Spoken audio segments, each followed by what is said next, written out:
鸡肉别总是炖着吃了。今天给大家分享一个不一样的做法，操作简单还特别下饭。准备鸡腿，去骨后切成条。嫌麻烦的朋友也可以用鸡胸肉来做，但是口感不如鸡腿嫩滑，稍微切小一点，这样在后面夹饼吃的时候更方便。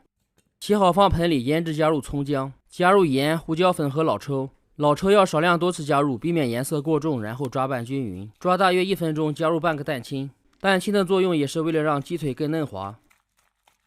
接着加入少量土豆淀粉，没有也可以用玉米淀粉。再往里面加少量油，这样可以防止下锅以后粘连。配料准备一些青红辣椒，洗干净切成圈。喜欢辣味重一点，可以放一点小米辣。不吃辣的可以用青椒和胡萝卜代替。旁边是葱姜蒜末和小葱花。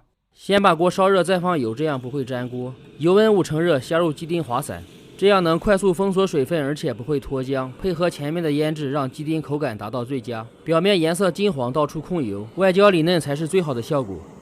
锅留底油，下入葱姜蒜末，小火炒香。下入青红辣椒，炒出辣香味，炒至断生。接着下入鸡丁，简单翻炒几下。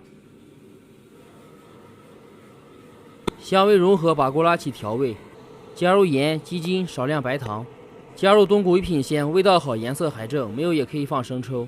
上火快速炒匀，小葱花下锅，激发出香味。